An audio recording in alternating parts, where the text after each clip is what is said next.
Good day, my friends. I have a walking meditation for you, and guess where it's happening.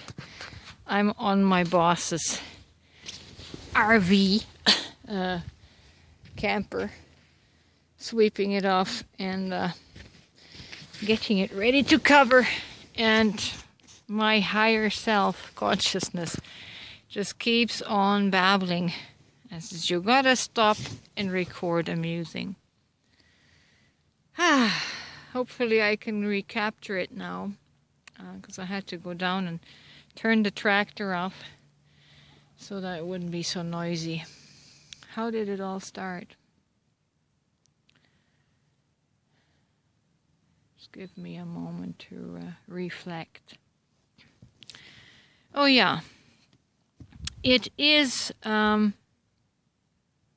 always the inspiration of my beautiful twin flame, the masculine part of this connection that sees everything in the very practical 3D way in this world. That is the functionality of the masculine energy that looks through the left brain in linear fashion and always sees through the lens of good and evil, or left and right, or us versus them. Okay? The masculine energy does these practical divisions.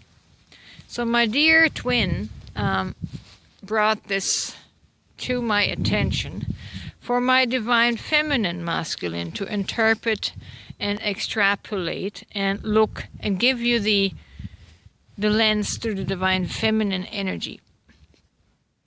It's all about these bomb cyclones that all of a sudden is just bashing the West Coast and the Pacific Northwest to smithereens.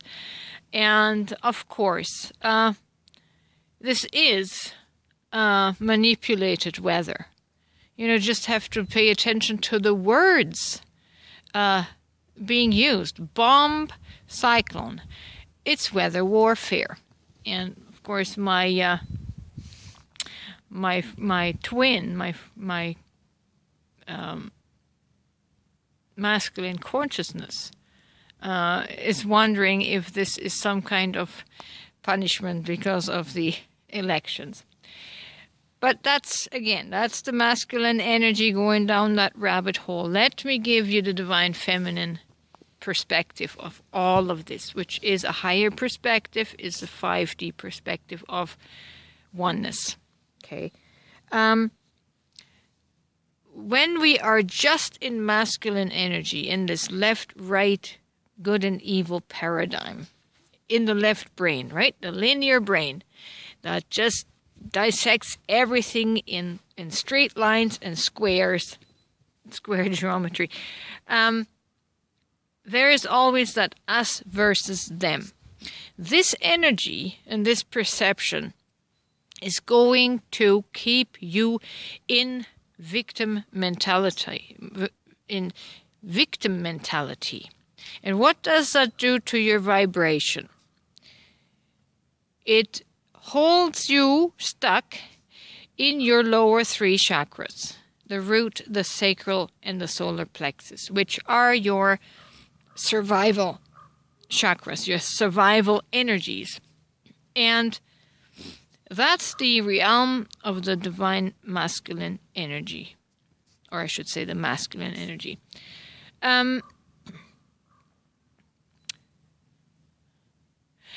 But to come up higher, to come up to a higher view, and this is dependent on clearing the energies in these lower three chakras, is dependent on raising the frequencies to get a higher perspective. And it needs, the masculine needs the feminine energy to raise that up. So I'm going to try and explain this. So the masculine energy of good and evil, keeps you stuck in the us versus them, and you will always be someone else's victim, because in the them realm there's always someone that is stronger than you. The divine feminine perspective is the perspective of oneness. All is one. There is no longer the us versus them. The right brain hemisphere, the right brain consciousness, has the ability to see everything flowing in balance within each other as one, like one ocean with many waves, but I see it as still the same water rippling out in all these different manifestations. And being in this oneness consciousness, which you cannot obtain mentally or intellectually, by the way, you have to work through the lower three chakras. Again, the dirty word, shadow work. You have to do the shadow work with your own trauma.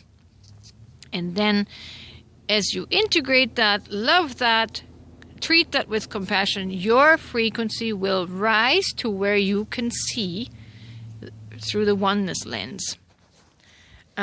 Once you have the oneness lens, you will never feel the victim of anything in this life again, because you see this with your third eye, with your higher consciousness, that everything out there is just another you. It's just another piece of the same God. That's why Jesus said, whatever you do to the least of these my brethren, you do unto me. He understood the entanglement, the quantum entanglement of this oneness. So anyways, when you reach this higher consciousness, you will never feel the victim of anything anymore. They can manipulate the weather all they want to. And yes, you might sustain damage to your stuff. You might sustain even damage to your physical body. But in your higher self, your soul, your divine soul self, it can never be harmed. You lose your stuff here, you just go back to being the big great ocean of the unified field, or God. So it's only when we finally lose this attachment to our human identity, the lower three chakra perspective, that this life, this material life, is all there is. Yes, of course, then we will feel threatened by every, disaster, threat, what have you, might happen to this physicality. Once you transcend this identity and this attachment and realize you are God having a human experience, nothing can manipulate you, can control you, and ever put you in victimhood again. And this frequency then rises up to the 5D frequency, where you are able to be in this world in the vibration of forgiveness, empathy, love, unconditional love, because you see everyone else is just another version of you. And as you are compassionate with yourself, you're going to be compassionate with everyone else and no longer judge them, right? So I hope this makes sense. To get this higher elevated consciousness, you must do your shadow work. No one can do it for you, because your seeing, your perceiving, is directly influenced by the frequencies and vibrations of your emotions. And a lot of our emotions are trauma-driven and trauma responses. And once we recognize the trauma and we can forgive ourselves for all of what happened, then our bodily electromagnetic frequency will rise organically. Okay? And the more it does, the more of a collective, a more psychic view you will get, and the closer to quote-unquote God you will get, because God is that higher consciousness. God is the unified field. God is one. Right? So I hope this helps. let's see what else happens when I start sweeping. Have a fantastic day, and I love you very much. And by the way, you're never alone. You're never abandoned. I'm always here. And your higher self is always with you as well. So, take care.